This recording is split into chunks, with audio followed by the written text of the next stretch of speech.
అరే, మీ భార్య అస్సలు నాతో సరిగ్గా మాట్లాడదు. మాట్లాడట్లేదు మీతో అంటున్నారు కదా. సరదాగా మీతో మాట్లాడినప్పుడు మీరు నా వెనకాల వెళ్ళి అందరితో నా గురించి బ్యాడ్గా చెప్పినప్పుడు అవన్నీ తెలుసుకొని కూడా నేను మీతో మళ్ళీ సరదాగా మాట్లాడి తప్పు చేయమంటారా?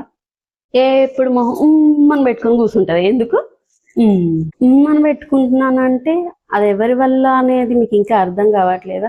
ఎప్పుడు సరదాగా నవ్వుకుంటే తిరిగే నన్ను ఇలా మార్చేసింది మీరే అని మీకు ఎప్పుడు అర్థం అవుతుందో నాకు ఇంకా అర్థం అవ్వట్లేదు. నీ భార్యకి నీ భార్యకి పని చేయడమే చేత కాదురా. పని గురించి మాట్లాడుతున్నారు మీరు. మీ కూతురేమో అత్తారింట్లో ఎంత పని చేసి అమ్మో అయ్యో అని మీరు బాధపడుతూ ఉంటారు. ఎప్పుడు అంత పని చేస్తుంది నా బిడ్డ, అయ్యో కష్టపడుతుందని. నేను చేసే పని అసలు మీకు కనపడనే కనపడదు. మీరు ఎందుకు ఇలా మరి రెండు విధాలుగా చూస్తున్నారు మరి నాకు అర్థం అవ్వట్లేదు. అరే, ఈ భార్య నాతో ఫంక్షన్కి ఏ ఫంక్షన్ రమ్మన్నారు రాదేంద్రా.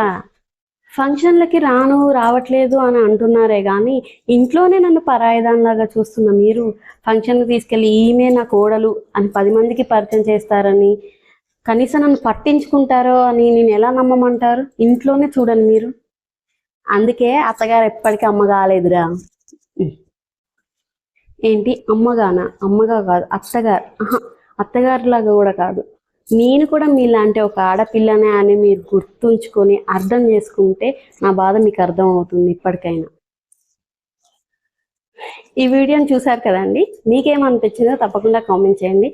ఇది జస్ట్ ఎంటర్టైన్మెంట్ కోసమే అండి, ఎవరిని ఉద్దేశించి కాదు. సో మీరు కూడా అర్థం చేసుకుంటారు అనుకుంటున్నాను. కానీ ఇలాంటివి జరుగుతూనే ఉంటాయి కూడా. సో ఎవరు అలా ఉండొద్దు. ఎందుకంటే ప్రతి ఆడపిల్ల అత్తగారింటికి వచ్చేటప్పుడు ఎవరిని బాధ పెట్టాలి అనుకోదు. తన కుటుంబంలో మింగిల్ అవ్వాలనే వస్తుంది. సో తనని యాక్సెప్ట్ చేసి మీరు కూడా హ్యాపీగా చూసుకోండి. తను కూడా మిమ్మల్ని హ్యాపీగా చూసుకుంటుంది.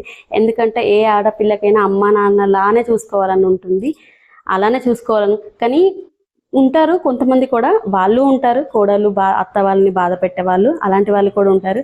ఎవరైనా సరే ఫస్ట్ వచ్చినప్పుడే అందరూ కలిసి మాట్లాడుకొని హ్యాపీగా ఉందాం అనుకుంటే ఆ కుటుంబం ఎప్పటికీ హ్యాపీగానే ఉంటుంది. నాకు తెలిసిన విషయం అయితే చెప్పాను. మన ఛానల్ని చూస్తున్న ప్రతి ఒక్కరు తప్పకుండా లైక్ చేయండి, మీ ఫ్రెండ్స్ అండ్ ఫ్యామిలీకి షేర్ చేసుకోండి, సబ్స్క్రైబ్ చేసుకోవడం మాత్రం మర్చిపోవద్దు. Thank you so much, bye.